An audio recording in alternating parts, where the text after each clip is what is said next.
तो दोस्तों आज हम पढ़ेंगे अपने CSS के ट्यूटोरियल में फ्लेक्स बॉक्स की जो प्रॉपर्टीज़ है अलाइन एटम्स के बारे में पढ़ेंगे। अलाइन एटम्स के अंदर जो वैल्यू आती है यानी कि फ्लेक्स स्टार्ट है, फ्लेक्स एंड, सेंटर, स्ट्रेच और बेस लाइन। तो हम इनका प्रैक्टिकल करके देख लेते हैं। मैंने वो फाइल ओपन की हुई है जो हमने पिछले ट्यूटोरियल में बनाई थी यानी कि अलाइन कंटेंट में। तो मैं आपको इसके एक बार दिखा देता हूँ। ये हमारा कंटेनर है, इसके अंदर हमने हाइट विड्थ सेट की हुई है, इसको डिस्प्ले फ्लेक्स किया हुआ है और फ्लेक्स रैप किया हुआ है। उसके बाद हमने जो हमारे पास चाइल्ड आइटम्स हैं डिव कंटेनर के अंदर जो हमारे पास डिव आ रहे हैं उनकी हम लोग बैकग्राउंड कलर दिया हुआ है और ये उनकी कॉमन क्लास है हमारे एटम्स की, ठीक है। उसके बाद ये हमारा यानी कि डिव है कंटेनर, उसके अंदर मज़ीद और डिव हैं। तो हम जो प्रॉपर्टी पढ़ने वाले हैं उसका नाम है अलाइन एटम्स। तो मैं वो यहाँ पे लगा लेता हूँ। मैं आपको ये सेव करके दिखा लेता हूँ ये किस तरीके से आ रहा है इसका आउटपुट, ये देखें, ठीक है। हमने इसकी विड्थ क्या कर दिया है 500 पिक्सल और हाइट इसकी 300 पिक्सल की हुई है। तो ये इस तरह हाइट की है तो ये स्ट्रेच होके आ रहे हैं। तो मैं आपको हम यहाँ पे अपनी प्रॉपर्टी लगा लेते हैं जिसका नाम है अलाइन एटम्स। तो इसके में पहले जो वैल्यू है फ्लेक्स स्टार्ट है। स्टार्ट का तो आपको पता ही, पीछे हम पढ़ते आ रहे हैं। स्टार्ट क्या काम करती है, हमारे जो एटम्स हैं वो स्टार्ट में आ जाते हैं, शुरू में चले जाते हैं, ठीक है। ये हमारी वर्टिकल अलाइनमेंट काम करती है यानी कि टॉप और बॉटम से। जब हम इसको सेंटर करेंगे तो सेंटर में आ जाएगा एटम्स हमारे, जब हम इनको एंड करेंगे तो एंड में आ जाएंगे। हम एंड में करते हैं स्टार्ट एंड। तो अब जो हमारे फ्लेक्स एटम्स हैं वो हमारे एंड में चले जाएंगे। ये देखें हमारे एंड में चले गए। इस तरह हम तीसरी अपनी वैल्यू लिख लेते हैं, एक एक करके सारी चेक कर लेते हैं। तो मैं क्या करता हूँ इसको सेंटर में लगा लेता हूँ, सेंटर किया, ये देखें ये सेंटर में चले गए, ठीक है। इसी तरह हमारी स्ट्रेच है और बेस लाइन है। मैं स्ट्रेच पे लगा के दिखा देता हूँ। वो स्ट्रेच जो है वो बाई डिफ़ॉल्ट हमें मिली होती है, स्ट्रेच।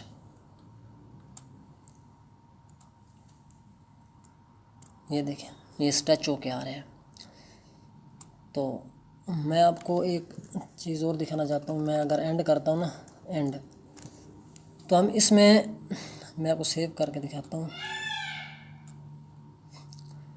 ये देखें अगर हम इसमें से किसी एक एटम का क्या करें, अगर फ्लेक्स एटम का साइज़ बढ़ा देना तो फिर भी यहाँ से बेस से ये शुरू होगा, ऊपर से हमारा टॉप से बढ़ेगा। अगर नीचे होगा तो ये हमारा बेस लाइन मैं आपको चेक कराता हूँ।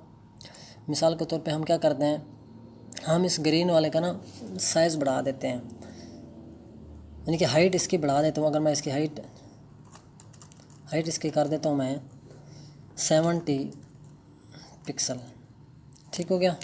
सेव करते हैं, ये देखें अब क्या हो रहा है। अब ये नीचे से यानी कि बेस से हमारा एंड हो रहा है।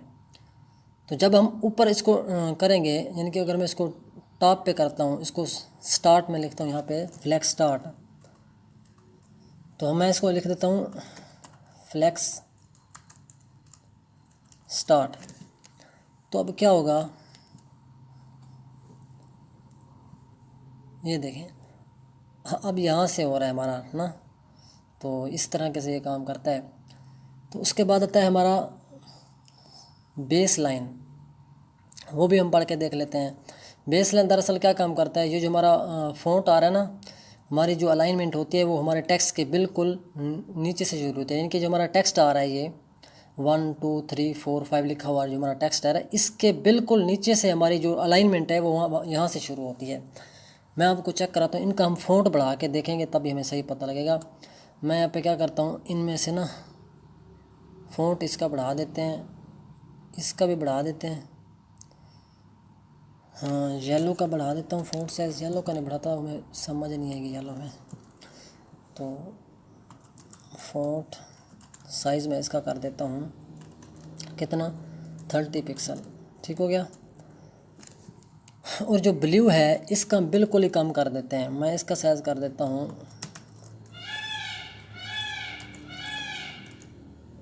10 पिक्सल। तो सेव करते हैं, मैं आपको भी चेक कराता हूँ। ये देखें अभी क्या है, अभी हमारा जो टेक्स्ट है ना वो ऊपर नीचे से आ रहा है। ये हमारा इसका फ़ॉन्ट साइज 30 पिक्सल है, और इसका देखें इसका 5 जो है, जो लास्ट वाला ब्लू है, इसका फ़ॉन्ट साइज 10 पिक्सल है। अभी इनका मुख्तलिफ फ़ॉन्ट साइज आ गया, इसका कुछ और है, इसका और है, इसका और, यानी कि एक इनका फ़ॉन्ट साइज नहीं है। तो अभी हम अपनी वो जो है बेस लाइन वो लगाऊंगा मैं यहाँ पे। अभी हम ये स्टार्ट हटा के मैं यहाँ पे लिखता हूँ बेस लाइन। तो सेव करते हैं। ये देखें अब जो हमारी अलाइनमेंट हो रही है वो हमारी यहाँ टेक्स्ट के बिल्कुल नीचे से स्टार्ट हो रही है हमारी अलाइनमेंट। तो ये बेस लाइन है, इस तरह काम करता है। अब हमने पहले देखा था हमारा जो टेक्स्ट था ऊपर नीचे हो रहा था, हमारी अलाइनमेंट ख़राब हो रही थी, लेकिन अब बिल्कुल हमारी जो अलाइनमेंट है वो हमारे टेक्स्ट के बिल्कुल नीचे से स्टार्ट हो रही है। तो बेस लाइन का ये काम है। इसके अलावा अगर आप इनको क्या करना चाहते हैं, यानी कि ये हमारा अब वर्टिकली टॉप यानी सेंटर और बॉटम में आ रहा है, आप इसको हॉरिजॉन्टली अगर बनाना चाहते हैं तो इसकी आप डायरेक्शन चेंज कर सकते हैं। हम इसकी डायरेक्शन क्या कर देते हैं, हम इनकी डायरेक्शन कर देते हैं, मैं इसकी डायरेक्शन चेंज कर देता हूँ। एक मिनट, मैं यहाँ पे लिख देता हूँ फ्लेक्स डायरेक्शन कॉलमन। तो मैंने यहाँ पे कॉलमन लिखा, तो सेव करते हैं। ये देखें अब हम इसको क्या करेंगे, अब हमारी डायरेक्शन चेंज हो गया, अब ये हॉरिजॉन्टली काम कर रहा है। ठीक है, अगर मैं इसको अब यहाँ पे लिख दूँ ना, हम यहाँ पे क्या कर दें, मैं यहाँ पे लिख दूँ सेंटर कर दूँ, तो ये अब इस तरह सेंटर में आएगा। ये देखना, ये देखें अब यहाँ पे सेंटर में आ गया है। अगर मैं इसको एंड करूँगा तो ये यहाँ पे आएगा। पहले यहाँ पे नीचे आ रहा था, वर्टिकली हो रही थी, अब हॉरिजॉन्टली हो रही है। तो मैं इसको एंड करके देखता हूँ। मैं अगर इसको लिख देता हूँ एंड यहाँ पे, यानी कि फ्लेक्स एंड, तो ये देखें अब ये हमारा जो है ना, हमारे फ्लेक्स एटम जो हैं वो हमारे एंड में चले गए हैं। तो ये जो प्रॉपर्टी है अलाइन एटम जी इस तरह काम करती है। तो तब तक के लिए इतना ही। Thank you, take care, bye bye.